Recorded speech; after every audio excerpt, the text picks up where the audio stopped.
décidé de promulguer cette loi, mais j'ai entendu également des inquiétudes qui s'expriment chez de nombreux jeunes et chez leurs parents. Et je veux y répondre. C'est pourquoi je demande au gouvernement de préparer immédiatement 2 modifications de la loi sur les points qui ont fait débat.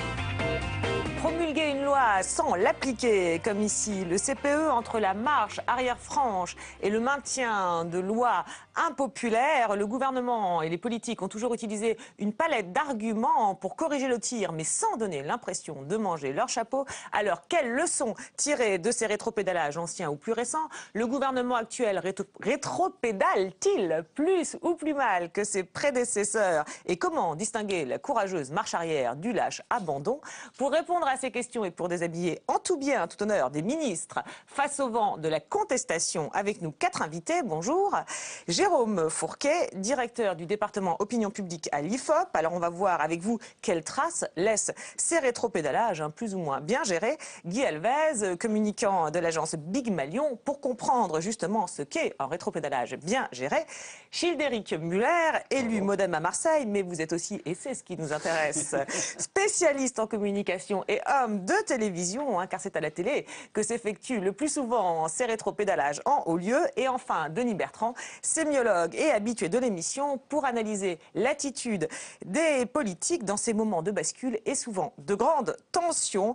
Exemple récent avec la crise de l'écotaxe votée par le précédent gouvernement. Cette taxe devait être appliquée début 2014 jusqu'à ce que les bonnets rouges bretons lancent la fronde cet automne face aux échauffourées, aux manifestations qui dégénèrent et aux portiques écotaxe désormais pris pour cible. Le Premier ministre décide d'intervenir. La confrontation doit céder la place au dialogue. Et je le dis dans l'intérêt de la Bretagne et dans l'intérêt du pays tout entier. Le courage, mesdames, messieurs, ce n'est pas l'obstination. Le courage, c'est d'écouter, c'est de comprendre. Le courage, c'est de rechercher la solution, de la chercher ensemble et d'éviter l'engrenage de la violence. Le courage, c'est de créer les conditions d'un dialogue sincère et c'est pourquoi j'ai décidé la suspension de la mise en œuvre de l'écotaxe pour nous donner le temps nécessaire d'un dialogue au niveau national et régional. Suspension n'est pas suppression. Et ce dialogue aura pour objectif d'améliorer les dispositions propres à la filière agricole et agroalimentaire. Voilà, le courage n'est pas l'obstination et la suspension n'est pas la suppression. Alors le Premier ministre insiste sur ces définitions et puis aussi sur des oppositions. Je voulais savoir, Denis Bertrand, ce que vous pensiez de cette manière de présenter les choses, en montrant qu'il n'est pas obstiné. Est-ce qu'il se montre vraiment courageux d'ailleurs? Le rétropédalage, comme on l'appelle, est un moment passionnant de la vie politique, parce que c'est un moment paradoxal et un moment de fragilité.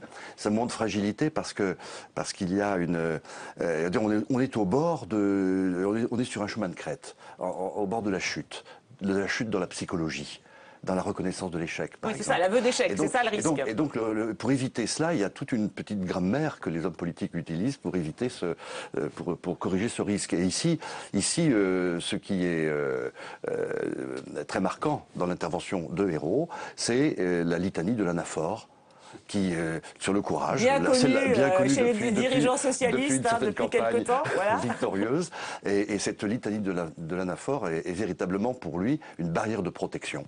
Voilà, alors, contre la glissade dans la reconnaissance de l'échec. Voilà, qu'est-ce qui est courageux? Le courage c'est ci, le courage c'est ça, et finalement le courage c'est lui finalement. Voilà, oui, le courage c'est donc moi, oui, c'est l'identification au courage. C'est se protéger contre justement la critique majeure, qui est l'abandon de la détermination. Parce que c'est ça, reculer, un homme politique c'est de la conviction. C'est de la conviction, donc de la détermination. Et là, il est obligé d'être déterminé dans l'indétermination. Voilà, d'où le fait qu'il faut être courageux aussi pour savoir reculer. Alors la question, c'est un bon argument, justement cet argument du courage, Guy Alvez. Il faut du courage pour reculer. Alors, Denis disait que c'était la parole et la conviction, c'est aussi l'action. Sur le cas présent, Jean-Marc Ayrault sait très bien que s'il ne recule pas, il ne pourra plus agir devant, après, en tout cas. Donc, sur l'écotaxe, il va être dans une impasse. Il est obligé de remettre tout le monde autour de la table pour discuter et pour apaiser un peu la situation. Donc il est obligé de reculer. Donc quelque part, est-ce qu'il recule pour mieux avancer? Il le précise, mais on sait très bien que le politique, quand il suspend, il arrête en fait. Parfois. C'est une douce descente vers la réalité, mais c'est aussi un acte de politique parce que la politique, c'est l'action, c'est la parole, mais c'est l'action. Et parfois, ne pas reculer, c'est bloquer l'action. Et n'avoir que la parole sans l'action, on arrive vite à une mécanique qui non pas s'enraye, mais qui tourne à vide. Donc Ouais, il est obligé de reprendre la main, et parfois ça passe par la reculade, effectivement. D'accord, pour sauver éventuellement l'action, même si vous dites que souvent, une fois qu'on a reculé, l'action est difficile. Chez Derek Muller, sur l'argument de cette allocution Sur l'argument, déjà sur une première observation, on sent qu'il est extrêmement méticuleux sur la façon dont il s'exprime, sur chacun des termes. On sent qu'il n'est pas à l'aise du tout, normal, qu'il serait dans cette situation. En revanche, sur les reculades en général... et sur celle-là en particulier. Et sur celle-ci en particulier. Celle-ci, c'est une reculade importante, puisque c'est l'ensemble d'un processus qui va être mis en route, sur lequel il faut revenir. Mais souvent, il y a des reculades qui ne sont pas sur le fond et sur l'ensemble du processus, mais qui vont être sur des éléments et sur lesquels il est plus facile de faire marche arrière. Oui, là, c'est une vraie reculade de fond. Alors, on va vous faire réagir, Jérôme Fourquet. Mais juste avant, je voudrais compléter avec la suite des événements, car la courageuse suspension de l'écotaxe n'a pas mis fin, loin de là, aux manifestations et aux dégradations. Quelques images d'ambiance, d'abord. La manifestation vient à peine de commencer. Plusieurs dizaines de casseurs défient les forces de l'ordre. Protégeant la préfecture, les CRS reçoivent une pluie de projectiles. Essentiellement des pots de chrysanthème apportés par les manifestants. Puis ils s'attaquent aux palissades métalliques dressées devant eux. Voilà, et ce même week-end, début novembre, plusieurs portiques écotaxe sont incendiés, démontés. Alors, faut-il tolérer ces violences? On écoute la réponse de la porte-parole du gouvernement, Najat Vallaud-Belkacem. On ne peut que déplorer tout acte de violence et appeler chacun à manifester si l'on ressent la nécessité, à exprimer son avis, mais dans le calme, d'autant que on a, face à ces manifestants bretons, un gouvernement qui écoute. Ça n'a pas toujours été le cas, souvenez-vous. Nous ne sommes pas un gouvernement enfermé dans ses certitudes. Il est des décisions dont nous-mêmes, nous avons à subir les conséquences. Je pense à l'écotaxe, alors que ça n'est pas ce gouvernement-là qui l'a adopté à l'origine, l'écotaxe. Voilà, c'est pas nous, c'est les autres. Alors elle condamne, mais le moins qu'on puisse dire, c'est que ça manque un peu de conviction, du moins, si l'on voit l'évolution du discours, puisque les vraies condamnations auront lieu quelques jours plus tard, par communiqué de Manuel Valls et dans la bouche aussi de Jean-Marc Ayrault. Toujours lui, on l'écoute lors des questions au gouvernement. Le droit de manifester est un des droits fondamentaux des citoyens. Mais le respect de la loi, le refus de la violence font aussi partie des principes républicains que je tends bien qu'ils soient respectés par tous et partout. Ces violences sont le fait d'une minorité, je le sais. Elles sont inacceptables, elles sont le fait de groupes extrémistes. C'est pourquoi toutes les informations utiles ont été transmises au parquet. Les personnes identifiées dans le cadre de ces violences sont actuellement l'objet devant le tribunal de convocation, devant le tribunal correctionnel de Quimper. Plusieurs procédures ont également été ouvertes après des dégradations sur des biens publics. Alors, ce qui est surprenant, c'est que cette condamnation des violences n'intervient que dans un deuxième temps. Elle n'est pas présente dans la première allocution de Jean-Marc Ayrault, quelques jours plus tard, qu'on a vu tout à l'heure. Alors, pourquoi on s'interroge, pourquoi? Est-ce que lorsqu'on fait appel au dialogue, comme il a fait dans la première allocution, on ne peut pas critiquer les violences en même temps? Est-ce que c'est pas compatible, ou alors est-ce que ça a été un oubli, voire une erreur, Jérôme Fourquet? Ouais. On parle de rétropédalage et de ballon d'essai. Là, il y avait un pari politique qui a été fait, c'est-à-dire on va suspendre l'écotaxe et on va voir comment les Bretons vont réagir. Mal. Or, force est de constater qu'il y a eu des manifestations relativement violentes. Donc ça, c'était dans un premier temps, mais que la pression n'est pas descendue. On avait fait des enquêtes sur place qui montraient que, certes, une minorité de Bretons était sensible au fait que le gouvernement ait fait ce geste, mais qu'il y avait encore un noyau dur et pas simplement quelques extrémistes, comme l'a dit le Premier ministre quand il a voulu siffler la fin de la récréation.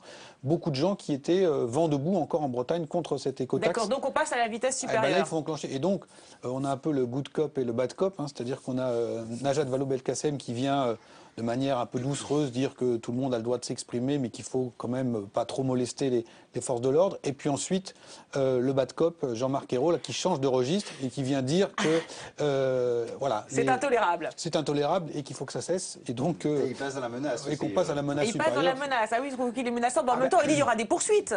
Oui, c'est ça, c'est un système. C'est rappeler quand même à même temps, celui qui va dépasser les bornes qu'il prend des risques. Oui. Mais Najat Vallaud-Belkacem, moi, ce qui m'hallucine, c'est qu'elle a toujours cette douceur incroyable. Donc c'est un peu comme si on l'envoyait en pacifiante, etc. Oui, mais elle a toujours l'air gentille, Vallaud-Belkacem. D'accord, donc vous dites que c'est peut-être pas forcément à elle de prendre la parole en premier pour cette séquence, entre guillemets, comme on dit dans le jargon. Ou au contraire, c'est aussi une méthode de communication d'envoyer Vallaud-Belkacem tout en douceur parler aux citoyens. Ouais, mais sauf que Jean-Marc Ayrault finalement intervient fermement 3 jours plus tard. On a peut-être là, dans la deuxième séquence, la conclusion de la première, où on a 2 messages. C'est-à-dire qu'on a un message très long qui est à l'apaisement. Et la dernière phrase, c'est « je suspends, je n'arrête pas l'écotaxe ».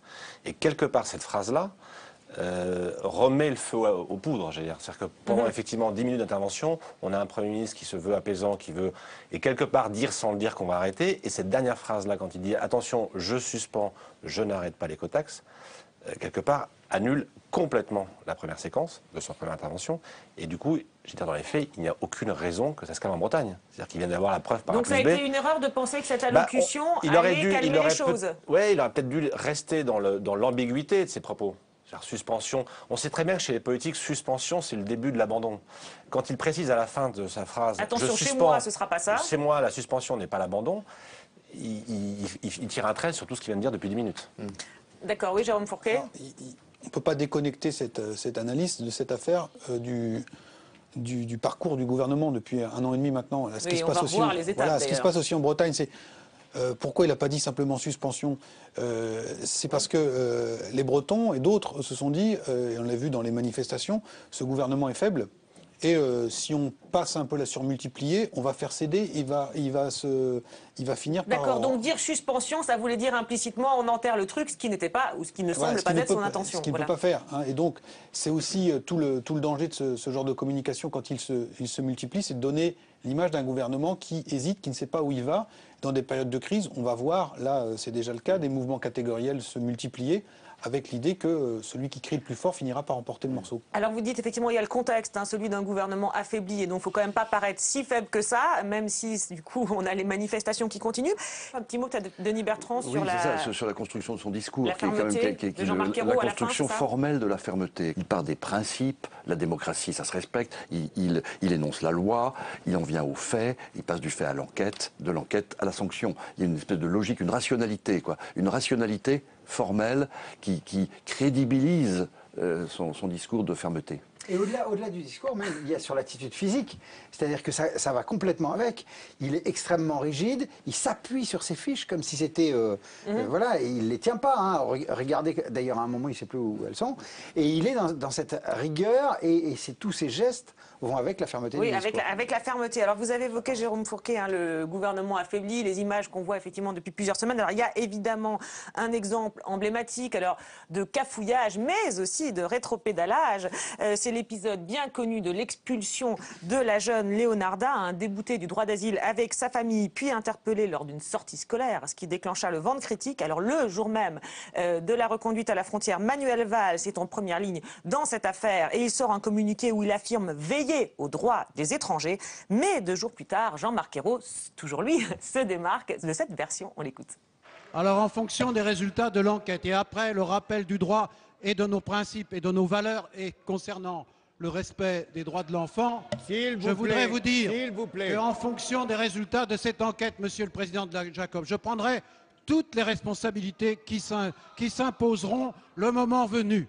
Et s'il y a eu faute, l'arrêté de reconduite à la frontière sera annulé. Cette famille reviendra pour que sa situation soit examinée, réexaminée en fonction de notre droit, de nos principes et de nos valeurs. Voilà, on va réexaminer, mais cette intervention ne calme pas les esprits et cauchemar pour un gouvernement de gauche. Des lycéens commencent à battre le pavé. C'est sans doute ce qui décide François Hollande à intervenir lors de sa désormais fameuse allocution. Il n'y a donc pas eu de faute. Et de ce point de vue, la loi a été parfaitement respectée. Mais il y a eu un manque de discernement dans l'exécution de l'opération.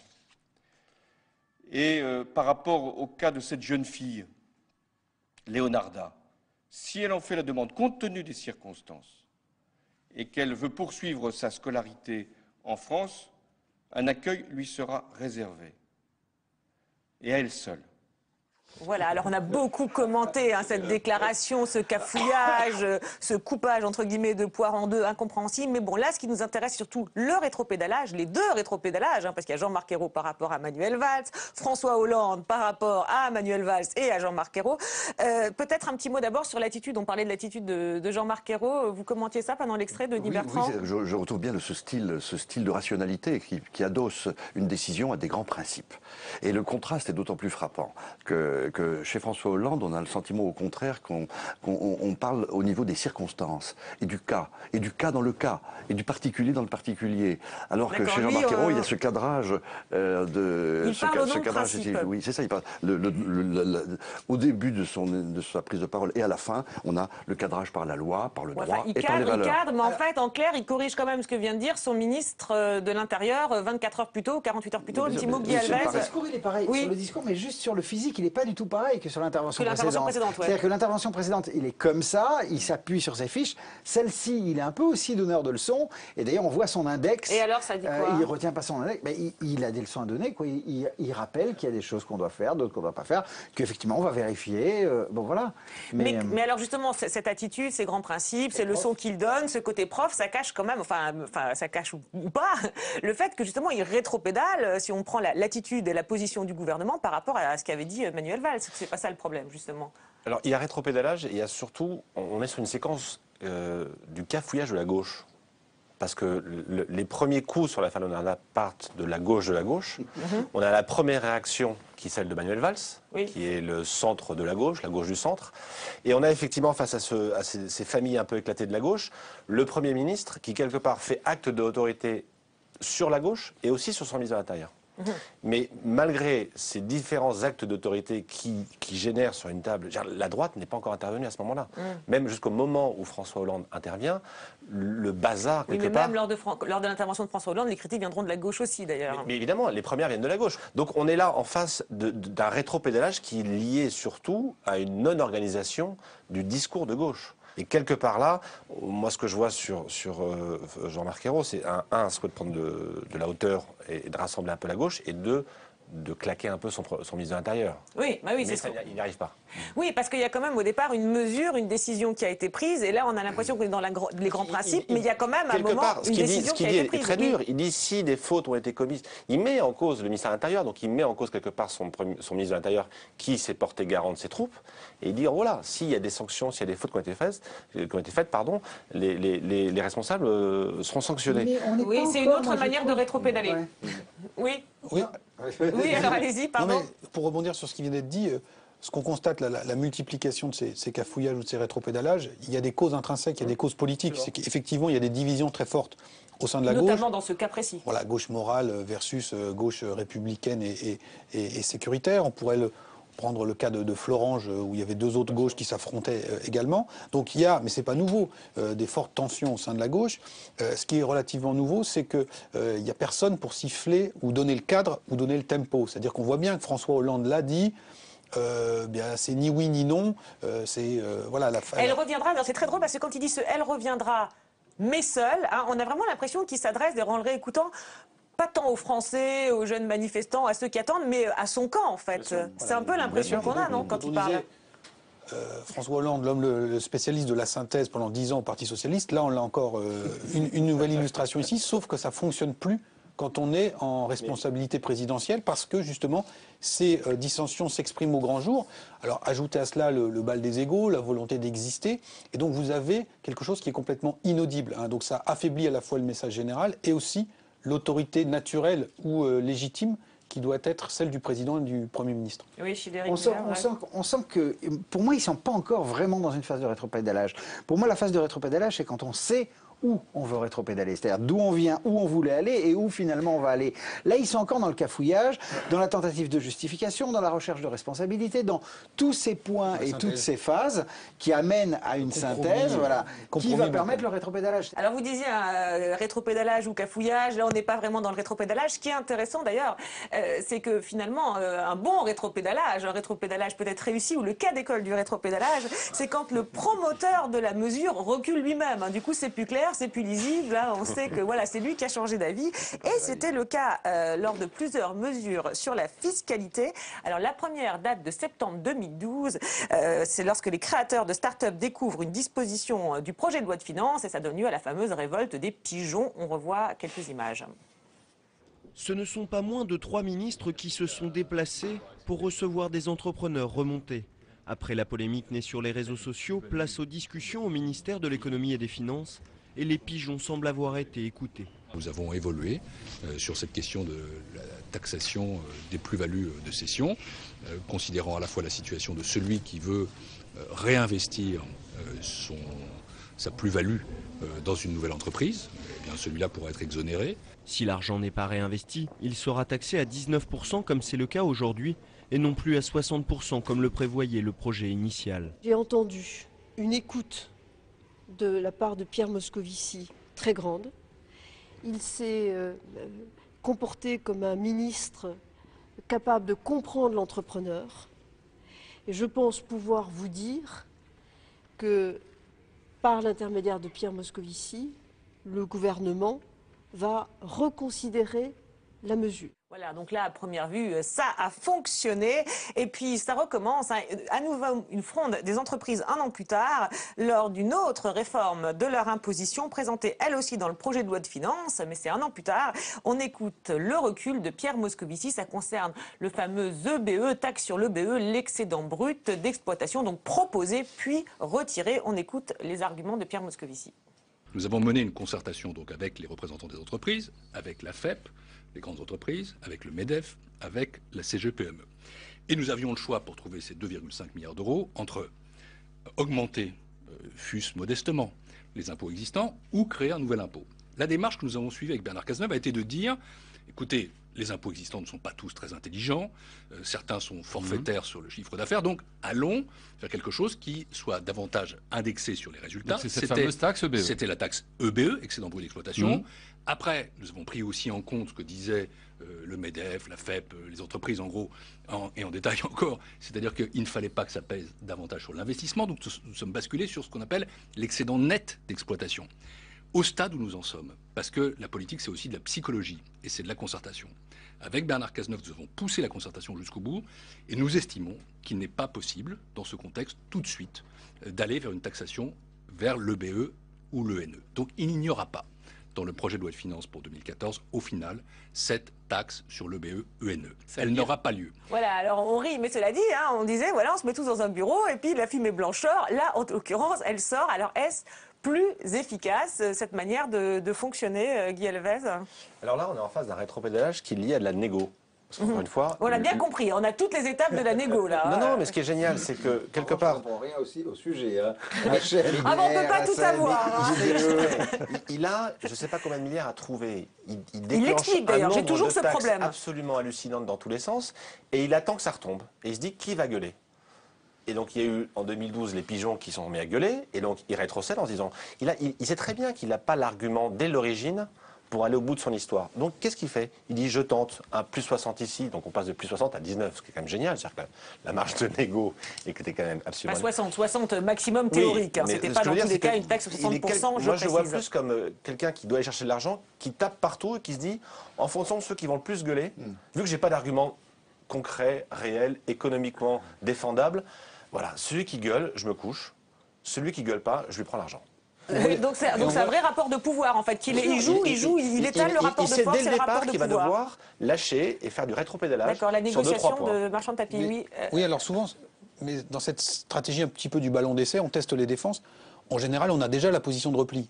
Là, ce qu'on voit, c'est qu'on n'a pas la position de repli et qu'on ajuste en permanence. Et donc, ça donne quoi comme... Ça finit par on fera pas, mais on ne sait pas où il va trouver l'argent. Et donc là, c'est anxiogène parce que c'est celui. Donc chacun va être vigilant en disant c'est peut-être sur moi que ça va retomber la prochaine tentative. Bon, ce que ça donne comme sentiment, c'est que en fait, l'administration, certains ont dit Bercy n'était pas tenu, et que en fait, c'est des technos qui préparent des fiches en disant voilà, on pourrait faire ça, ça, ça et ça. Et les arbitrages, ils sont pas discutés ou négociés en amont, ils se font au fil de l'eau. Ça, c'est le premier point. Donc, ça donne pas une image très valorisante du ministre. Ça donne pas non plus l'idée que on sait exactement où on veut aller, qu'on a parce que c'est quand même sérieux la politique fiscale. On a une direction, un cap. Et puis, deuxième élément, quand tout ça se multiplie, ça donne l'impression d'un amateurisme et d'un manque de fermeté. Donc, au total, c'est tout à fait déplorable. Et tout cela n'est pas pour rien dans la forte chute de popularité qui frappe l'exécutif depuis plusieurs mois. D'accord. Ah, d'accord, ok. Alors, Pierre Moscovici serait responsable, alors. Aussi. Il n'est pas coupable. Oui, Childéric Muller, sur ces explications, cette pédagogie du recul. Il essaye d'être sérieux sur son intervention, il essaye d'être technique, et d'ailleurs, il nous noie dans le technique. C'est ce que je disais tout à l'heure quand on dit on ne comprend rien. C'est-à-dire qu'il va utiliser des sigles, etc., pour faire passer ces reculades derrière le technique. D'ailleurs, est-ce que ce sont vraiment des reculades? Ou alors, est-ce que... C'est quand même des mesures annoncées, présentées dans le projet de loi de finances, défendues et qui retirent. Ou alors est-ce que, comme vous le disiez, c'était une négociation publique, une négociation en public? Voilà, c'est ça le vrai questionnement de ce truc-là. C'est un coût très élevé. C'est-à-dire on a l'impression qu'on crée ou qu'on invente un impôt par jour à peu près, et que voilà, en fonction de... Et puis ça donne aussi l'impression qu'on écoute peut-être les patrons plus que les autres, non? C'est peut-être ça aussi. Ce que je veux dire, c'est qu'il donne aussi l'image d'un ministre qui écoute. Oui, donc ça c'est positif. Donc c'est la façon qu'il habille. Je ne dis pas que c'est le résultat sera celui-là. Il habille ça sur on a souhaité, mais j'écoute, j'ai reçu. Il est technicien, il sait où il est et il écoute. Et en ça, il se sort pas mal de cette situation toute pourrie. Alors justement, on va faire réagir Denis Bertrand au style Moscovici, justement. Mais alors d'abord, je voudrais vous montrer un autre exemple, parce qu'on dit on a l'impression qu'il sort, il y a un impôt par jour, et puis en fonction des réactions, on recule ou pas. Il y a eu quelques jours plus tard un autre exemple, après la taxation des entreprises, celle des épargnants. Alors là, c'est une mesure déjà votée à l'Assemblée. Lorsque la contestation monte, on regarde un petit extrait. Il y a 3 jours, dans un hémicycle quasi vide, les députés adoptent la hausse de 15,5% des prélèvements sociaux, notamment sur l'épargne logement. Le texte est voté par la gauche, mais dès le lendemain, certains députés socialistes se ravisent et demandent à ce que l'on épargne le PEL. Cela touche là pour le coup à une épargne populaire proche des gens et donc elle n'a pas à être, à mon avis, assimilée aux autres formes d'épargne du type assurance vie ou plan d'épargne en action. Voilà, et quelques jours plus tard, réaction de Pierre Moscovici. Nouveau rétropédalage du gouvernement. La taxation à 15,5% sur les intérêts des plans d'épargne logement et plans d'épargne action n'est plus à l'ordre du jour. Moi, je pense qu'un gouvernement qui écoute ces inquiétudes, un gouvernement qui est capable d'adapter ses décisions. Écoutez, toute politique ne doit pas être dérision et tout échange ne doit pas être de cette nature. Donc je dis que quand on est capable d'écouter, d'entendre un pays aussi fragile, c'est aussi une vertu. Voilà, on disait il est capable d'écouter. Ben là, on a l'impression qu'il a théorisé tout ça au fur et à mesure. Voilà, il a trouvé tout l'habillage, mais qui se justifie. Et toujours le côté je suis sérieux.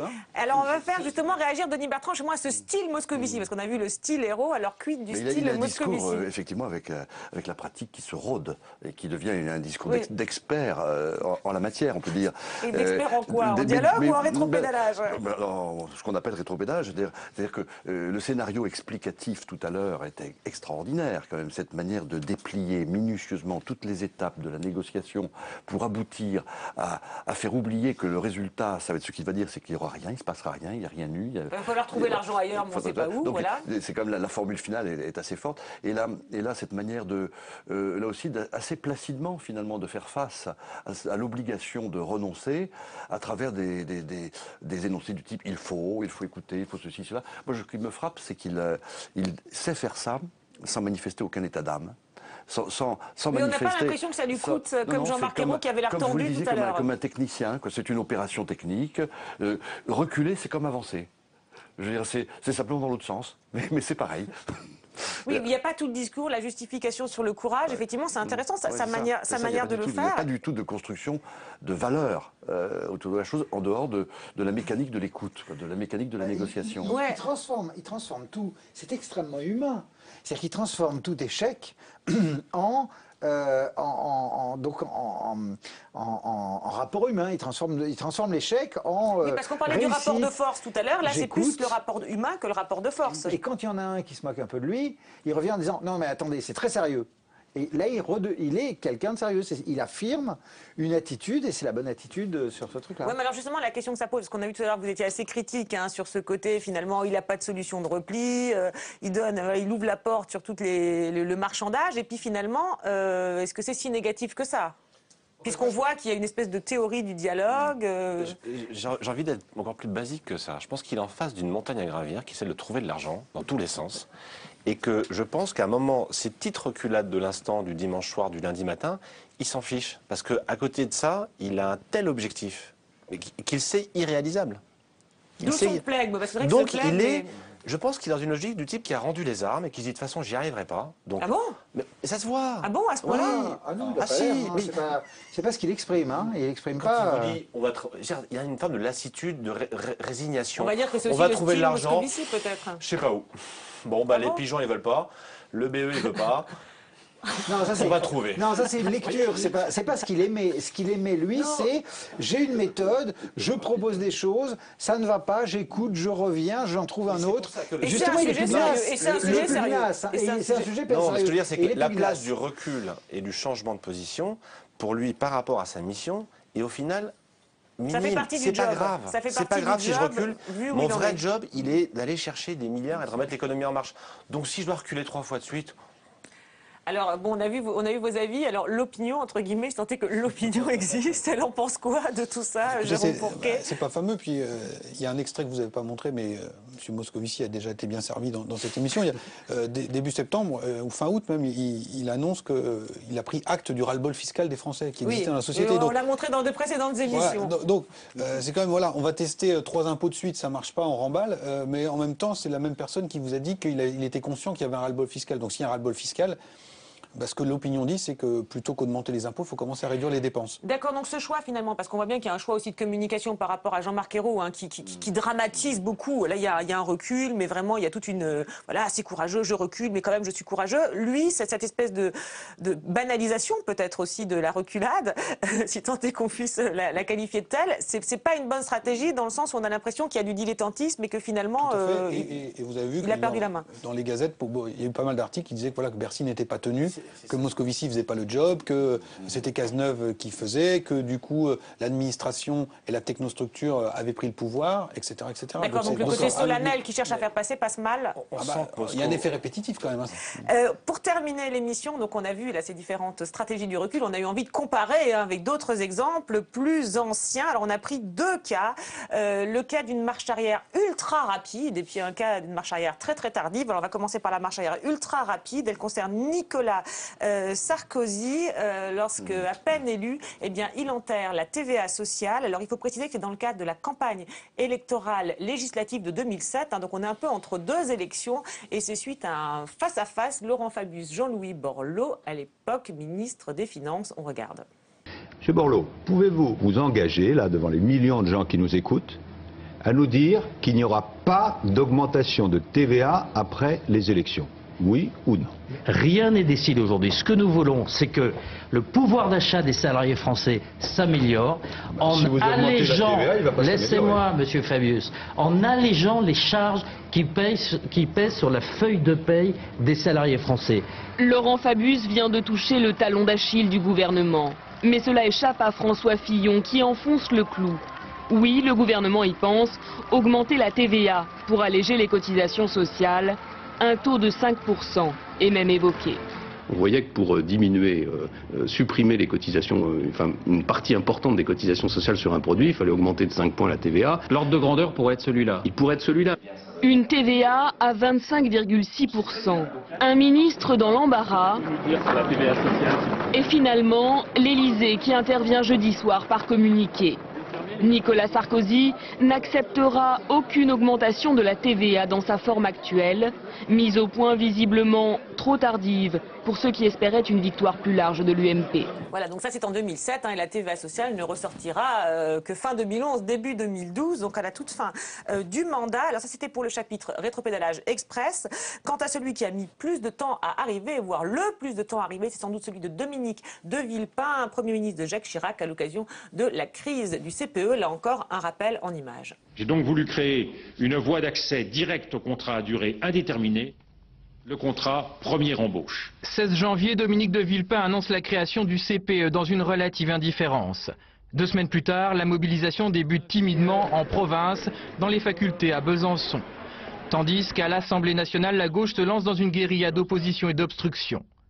Puis le 7 février, apparition d'un front syndical entre syndicats étudiants et de salariés. À Paris, Lyon, Marseille, première manifestation d'envergure, le Premier ministre reste inflexible. J'écoute ceux qui manifestent, mais j'écoute aussi ceux qui ne manifestent pas.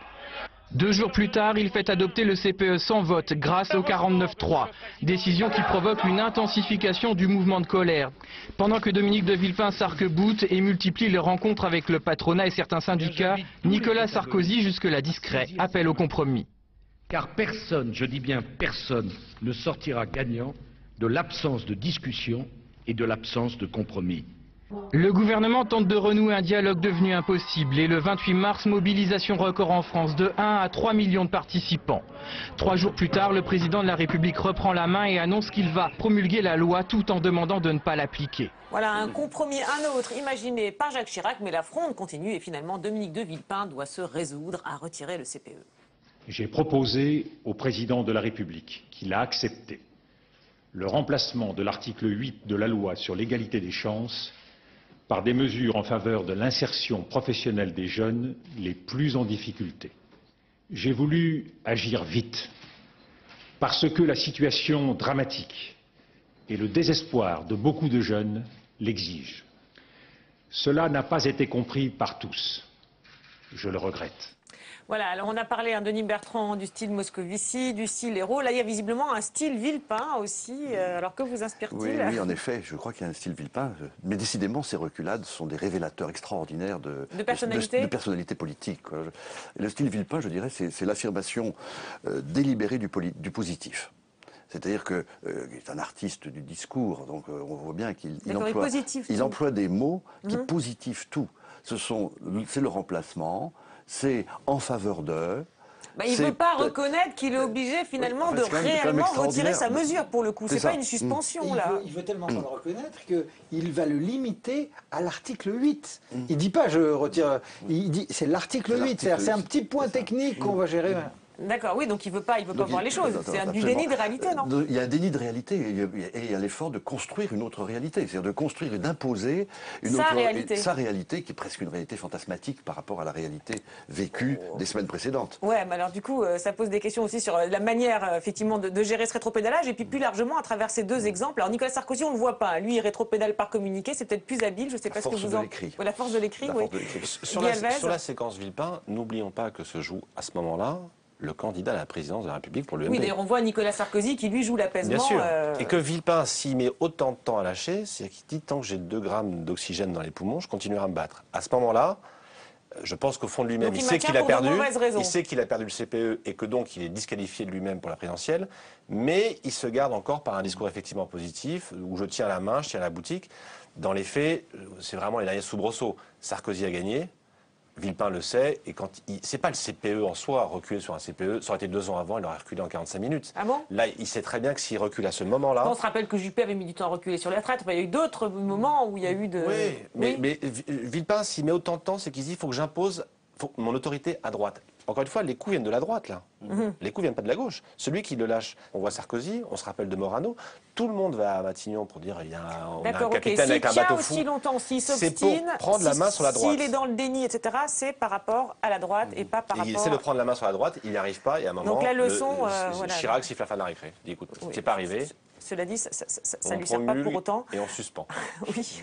Bon, c'est aussi conforme à ses convictions idéologiques. Hein, quand il dit « j'ai essayé de réformer vite hein, », c'est un peu la posture bonapartiste. Et malheureusement, je n'ai pas été compris.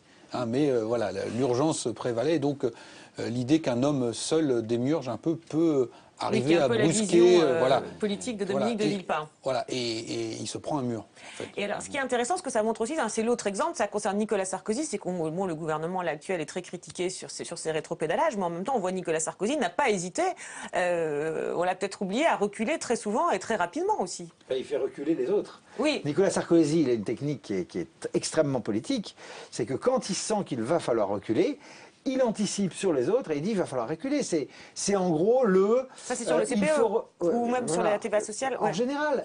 Il y va direct. Il y allait direct. C'est un peu comme quand Strauss-Kahn, le soir d'une défaite présidentielle, disait il faut rénover le parti. C'est être le premier à remettre sur l'axe et c'est prendre le leadership. C'est une vraie technique. Et avoir toujours quand même un peu un coup d'avance. Hein, parce que ce qu'on a dit tout à l'heure, c'est que souvent on a l'impression qu'il y a des rétropédalages, mais sous pression, et qu'on n'a pas la position de repli, et donc on essaye un peu en direct. Alors il y a des artifices de communication, mais que le résultat n'est pas bon. Et puis juste un autre élément quand même, là c'était très fort, hein, c'était augmenter de 5 points la TVA, donc on voit bien aujourd'hui... Oui, en 2007, oui. C'était très violent. Et donc si le rétropédalage a été rapide, il était aussi à la hauteur de l'ampleur de l'effort qui était demandé aux Français, qui était tout à fait démultiplié par rapport à ce qui est Moi, annoncé. je me demande toujours si c'était pas un coup, hein, parce qu'on décide pas et on a... Oui, un coup, c'est-à-dire un faux coup. Un coup qu'on ne joue pas. Un coup pour perdre 50 députés ça aurait quand même coûté 50 députés. À lancer cette histoire de 5% comme ça, il y a un truc qui est bizarre. Quoi. Ils ont peut-être tenté quelque chose d'autre. Ils l'ont fait par la suite. Hein, on l'a vu sur les retraites, on va mettre la retraite à 63 ans pour ensuite dire finalement c'est 62. Sauf que là, la jauge, 5 points d'un coup sur la TVA dans l'entre-deux tours des législatives, c'était quand même... le ballon était trop gros, le ballon d'essai était trop gros. Assez osé comme pari. Oui, Galvez. Chaque camp a ses traumas. Celui de la droite, c'est 95. Et que si encore aujourd'hui, quand vous parlez de Juppé, on vous dit Juppé, plein de qualités, il ne sait pas négocier. Et Sarkozy l'a compris, il préfère arrêter très vite une manœuvre qui peut déraper plutôt que se voir coller l'étiquette pendant les 25 prochaines années du type qui ne sait pas négocier. Il préfère se déjuger en 48 heures, et il a certainement raison sur le fond, plutôt que cet épisode Juppé où encore aujourd'hui on vous dit oh, Juppé il a plein de qualités mais... Il n'a pas su... Il sait pas. Il sait toujours pas. Il sait toujours pas. D'accord. Donc ça, c'est le trauma de la droite et le trauma de la gauche. Ah bah oui, alors la gauche, à mon avis, c'est ce problème d'assemblement de famille éclaté. Que vous évoquez. Non, mais alors ça pose la question, et la question de la fin que vous évoquez, c'est qu'est-ce qu'il vaut mieux avoir comme étiquette collée? Parce que vous dites Sarkozy, il a préféré finalement reculer très vite que d'avoir pendant des années l'étiquette de celui qui ne sait pas négocier, parce que ça laisse des traces aussi, des crises comme ça, comme 95, voilà, la réforme des retraites. Alors qu'est-ce qui laisse plus de traces, ça, ou alors finalement d'avoir l'image de celui qui ne cesse de rétropédaler en permanence, parce que ça peut laisser des traces aussi. Là, il y a deux questions, il y a la fréquence et le rythme. C'est-à-dire que vous pouvez reculer rapidement, mais si ensuite, lui, il savait reculer et avancer aussi très vite, ou changer de sujet. Lui, c'est Nicolas Sarkozy. Là, sur la fiscalité, on est sur recul, et donc c'est ça qui laisse une image déplorable. Sans réavancer ailleurs. Intéressant, un petit mot de la fin de Denis Bertrand et puis Frédéric Muller. Un mot juste, c'est que tout de même, la récente initiative de Jean-Marc Ayrault consistait précisément à essayer de relancer le récit. De relancer le récit. Suspension n'est pas suppression. On non, mais relancer le récit par la réforme fiscale, qui est une manière de remettre en place le grand récit. Après toutes ces anecdotes difficiles. Donc, oui, en tout cas, il a mis en application, du moins il a tenté de mettre... D'ailleurs, on a salué la manœuvre, effectivement, le coup politique. On verra... Je pense que le rétropédalage est obligatoire en politique, parce que la vérité n'existe pas, et en tout cas encore moins dans la durée. Ce qui est important, c'est de gérer, effectivement, comme vous disiez, la fréquence du rétropédalage. Et qu'elle se voit le moins possible, et qu'elle soit le moins possible les unes liées aux autres, où effectivement on a le sentiment actuel d'un gouvernement qui ne fait que ça. Il faut savoir avancer, même si c'est dans un autre domaine. Il faut toujours garder la main. D'accord, donc pour analyser ce vaste sujet du rétropédalage, il faut aussi l'outil statistique. Merci beaucoup. Écoutez, on essaie d'en faire quelques-unes, pas dans l'émission. Merci à tous les quatre. Merci à Marie Lebon et à Lorraine Boisson qui se sont levés tôt pour m'aider à préparer cette émission. Merci à Estelle Boileau qui s'est couchée tard pour la monter. On se retrouve la semaine prochaine à l'antenne et tous les jours sur le site de Public Sénat pour voir et revoir tous les deux émissions. Bon. Merci.